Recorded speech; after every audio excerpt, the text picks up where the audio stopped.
This morning, as you reached for your phone perhaps to check the weather or glance at the headlines, something happened that may reshape not just Africa, but the entire digital world. Quietly, without the fanfare of Silicon Valley press releases or glossy Google keynotes, Africa flipped the switch on an internet of its own. For 1.4 billion people, the rules of the game just changed. For decades, Americans and Africans alike have lived under the illusion that the internet was universal, borderless, and fair. But the truth is far less romantic.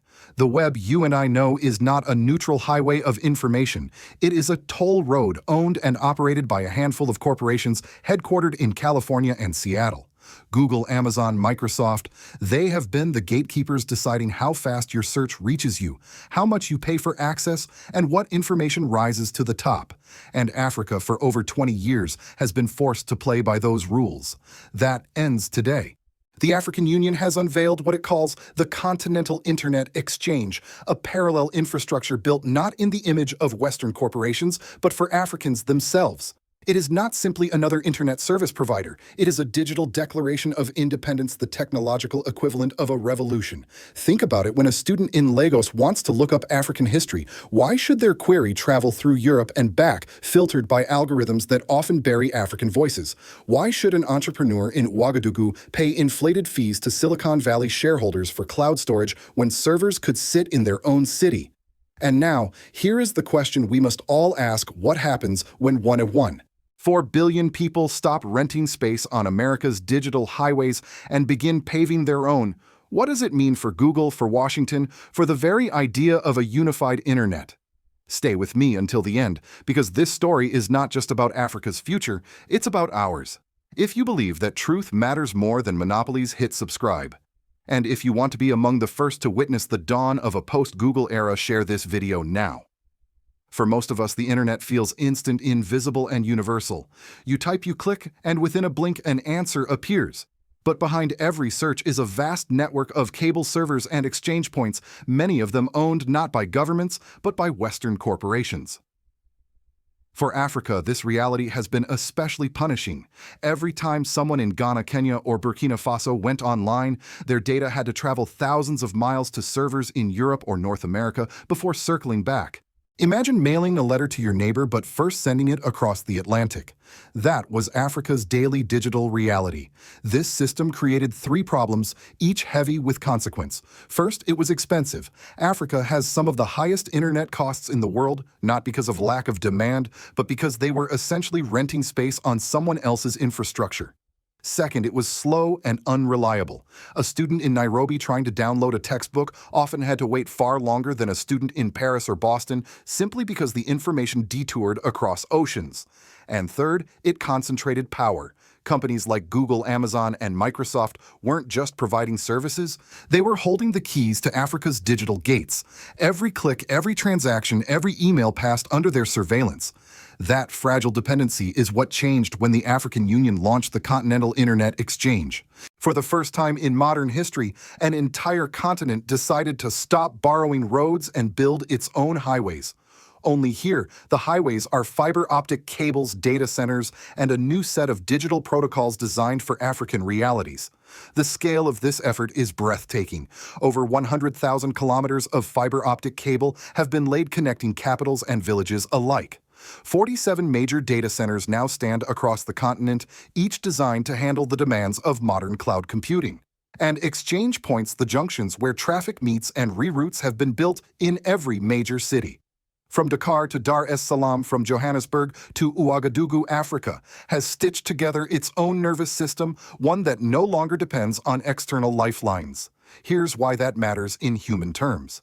Consider a young entrepreneur in Burkina Faso developing an app for local farmers. Before, her app's data might have needed to ping through Europe before reaching her neighbors just a few miles away. That meant higher costs, slower service, and a constant risk that foreign companies could block or exploit her work.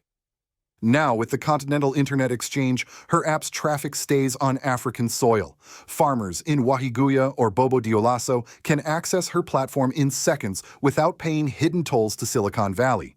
The initiative also addresses the hidden injustice of content. Under the Western-dominated system, search engines often prioritized sources from Europe or North America, sidelining African scholarship, languages, and local knowledge. An African student researching history could easily find more about Napoleon than about the Mali Empire. The new African Digital Protocol changes that. It is not compatible with Google's indexing system. Instead, it uses distributed knowledge mapping designed to elevate African voices first. When someone searches Burkina Faso independence, they no longer need to wade through Western summaries. They receive research from African universities, oral histories digitized by local institutions, and content in native languages. What we are witnessing is not simply technological progress, it is a philosophical shift. For decades, Africa was told that connectivity meant dependency, that participation in the global economy required submission to Western frameworks. By building its own infrastructure, Africa has declared that it will no longer be just a user of someone else's system. It will be an architect of its own.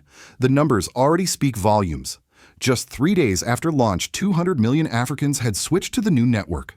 That pace outstripped the adoption of Facebook, Instagram, and TikTok in their early days. The reason is simple: this system works better for Africans. It is faster, cheaper, and it speaks their languages literally and culturally. This is the core of the story. Africa has stopped asking permission. It has built an internet that reflects its realities, protects its data, and keeps its wealth circulating within its borders. For 1.4 billion people, this is not just access to faster Wi-Fi. It is access to dignity, sovereignty, and the freedom to define their own digital future. The first wave of news about the Continental Internet Exchange was met with quiet curiosity. Analysts in New York and London thought it might be a symbolic gesture, another ambitious African project that would take years to scale. But within hours, their assumptions began to unravel. Across Africa, connection speeds improved overnight. In Nairobi, students who once complained about slow downloads were suddenly streaming lectures without interruption. In Lagos, small businesses noticed their transaction fees dropping because they no longer had to route payments through Europe. In Ouagadougou, journalists described the experience of searching for information in Moray or Dioula and receiving results not filtered by Google's algorithms but curated by African knowledge systems. Then came the turning point, the moment that transformed this project from a technical achievement into a geopolitical earthquake. Within just 3 days of launch, over 200 million Africans switched to the new system. That figure stunned the technology world. No platform in history, not Facebook, not TikTok, not WhatsApp, had ever seen adoption on such a scale so quickly. What Silicon Valley thought was a side project had become a continental migration. This was the climax of the story. Africa had not only built its own internet, it had convinced its people to embrace it instantly. The message was unmistakable. Africans weren't clinging to Western systems out of loyalty. They were trapped by lack of alternatives. And once given the choice, they walked out the door en masse. The reaction from Google was one of visible panic. Reports quickly emerged of emergency meetings in Mountain View, California. Executives huddled in glass boardrooms, staring at maps of Africa lit up with adoption rates climbing by the second. Their problem was unlike anything they had faced before.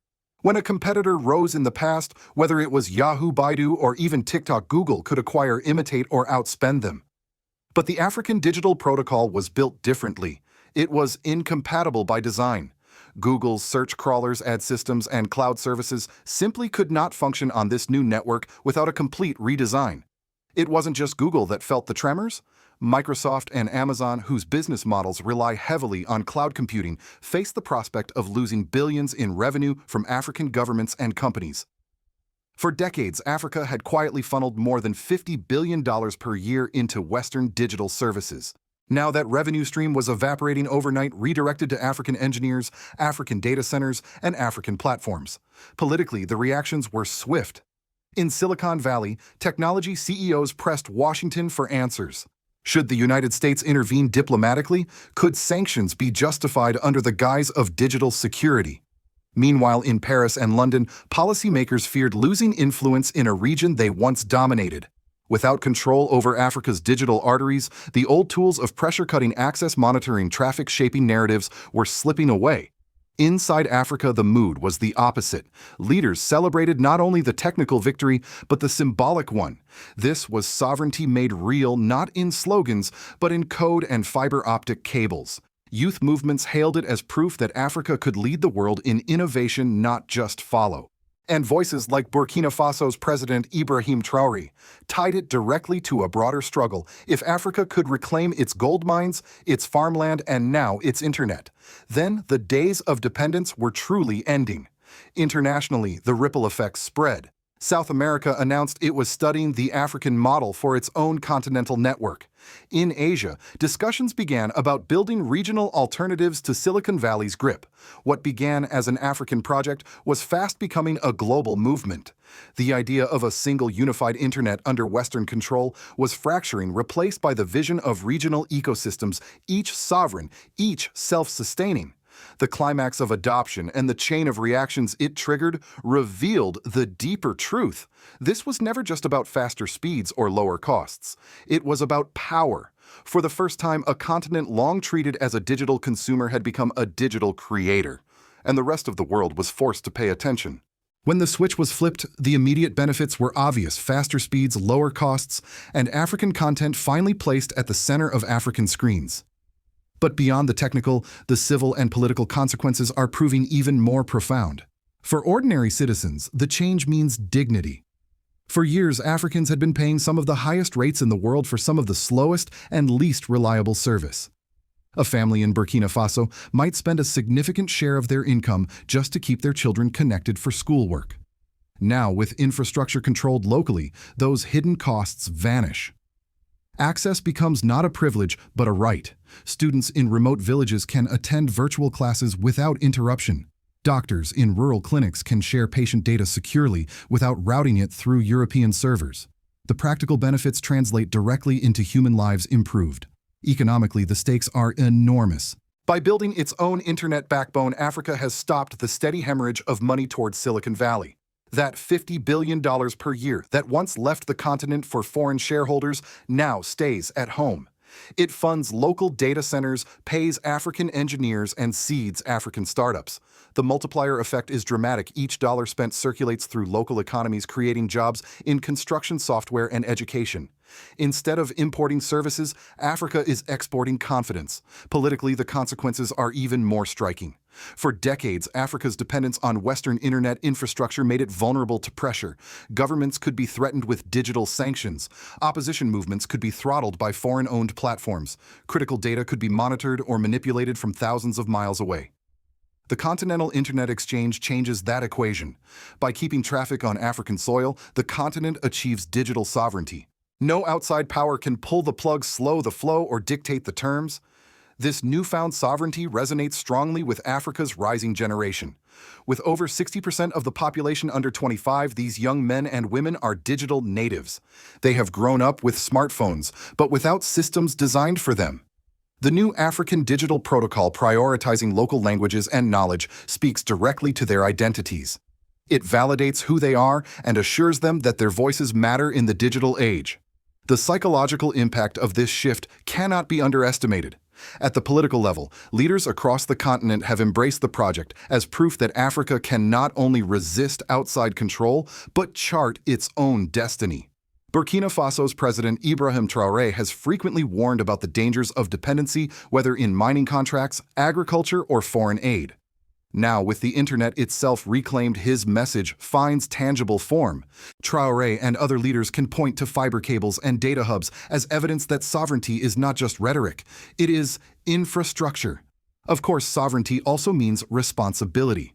With control over their own digital systems, African governments face the challenge of ensuring transparency, protecting freedom of speech, and resisting the temptation to abuse the very independence they fought to win. Civil society groups have already begun calling for safeguards so that the new network empowers people rather than simply handing greater power to states.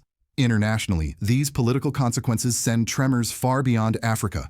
Western policymakers accustomed to leverage through digital channels now find themselves cut off. Sanctions that once crippled nations by denying access to cloud services or online payment systems may no longer work. Africa's ability to insulate itself from these pressures shifts the global balance. The continent, often described as vulnerable, suddenly holds a shield of its own making. In the end, the civil and political consequences of the Continental Internet Exchange boil down to one word: freedom.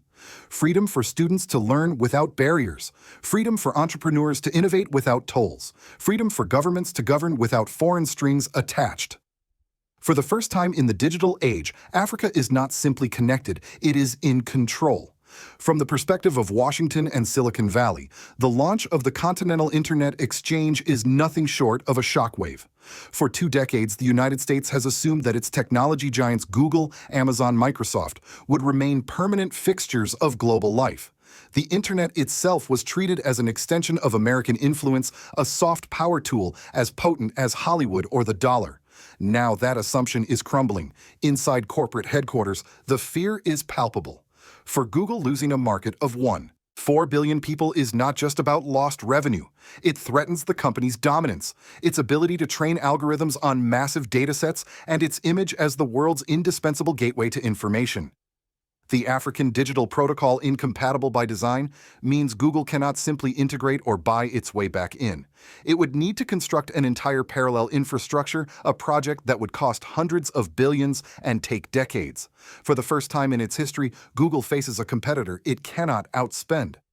Washington, meanwhile, is confronted with an unfamiliar dilemma. The U.S. has often used control of digital systems as leverage in international relations, from sanctions on cloud access to surveillance of internet traffic. Africa's new network blocks those tools.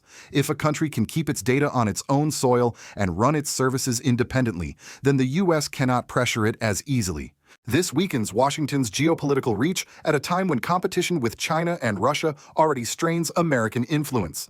Across the Atlantic, European capitals are equally unsettled.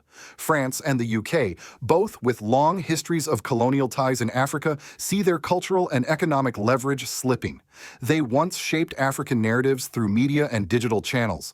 Now those narratives may be rewritten by Africans themselves, with European voices pushed to the margins. Beyond the West, however, the reaction is very different. In South America, leaders quickly announced interest in replicating Africa's model. They too have grown weary of paying high prices for services that serve foreign shareholders. In Asia, where governments already build regional networks, the African achievement is being studied as proof that large-scale independence is possible. What began as an African solution is now inspiring a global conversation. Should the world continue with a single internet dominated by Western companies, or should each region control its own destiny? For older American audiences watching this unfold, the implications are profound. The internet that once symbolized freedom and openness is becoming fragmented into regional ecosystems. Some will see this as a threat to the idea of a global commons, but others may recognize it as a natural correction, nations taking responsibility for their own digital futures just as they do with borders, currencies, and armies. And here lies the most pressing question for the United States. Will it resist this shift, or will it adapt? Attempting to undermine Africa's digital sovereignty could spark backlash, deepen mistrust, and push the continent closer to alternative partners like China or Russia. Accepting the change, however, requires humility, acknowledging that America's monopoly on innovation and control is not eternal. For the rest of the world, Africa's bold move signals a new chapter. Sovereignty in the 21st century will not be measured only in gold reserves, military strength, or land. It will be measured in who owns the cables, who controls the data, and who writes the protocols. And on that front, Africa has just taken the lead. The launch of the Continental Internet Exchange is not just a headline for Africa, it is a warning to the rest of the world. The assumption that Western corporations would forever dictate the flow of information, the pace of innovation, and the terms of access has been shattered. Africa has proven that with vision, cooperation, and determination, even the most entrenched monopolies can be challenged. But let us be clear, this story is not finished. The coming years will test whether Africa can protect this newfound sovereignty from both external pressure and internal misuse. History tells us that when nations take bold steps toward independence, they face both open resistance and subtle sabotage. Will Washington attempt to reassert control through diplomatic pressure? Will Silicon Valley unleash lobbying campaigns or covert partnerships designed to undermine the African Digital Protocol? And just as importantly, will African governments use this power responsibly, ensuring that freedom of speech and human rights are preserved within their own networks? For citizens of the United States, especially those who lived through the Cold War and saw how control of information shaped global politics, this moment should feel familiar. Once again, the balance of power is shifting not with missiles or tanks, but with fiber optic cables and lines of code. If Africa succeeds, the entire architecture of the digital age may be rebuilt on principles of sovereignty rather than monopoly, and that could change the way every one of us connects, learns, and communicates. It is no coincidence that leaders like Burkina Faso's president Ibrahim Traoré have championed sovereignty not just in mining or agriculture, but now in technology. His message is consistent. True independence means controlling the foundations of your society, whether that is gold beneath the soil or the data flowing through cables. The internet revolution unfolding today is a direct extension of that philosophy. So the question comes to you, do you believe that President Ibrahim Traoré's vision of sovereignty from resources to the digital world is the model Africa truly needs? Or do you fear that without global checks, this independence could be twisted by politics at home? This is the debate that will define not just Africa's future, but the future of the internet itself. The age of digital colonialism is being challenged. The only question is whether it will fall quietly or collapse with a fight. If you feel that you are among the first to witness this turning point in history, please share this video. And if you believe that truth matters more than monopolies, subscribe to our channel. The story of Africa's digital destiny is only beginning, and together we will follow every chapter.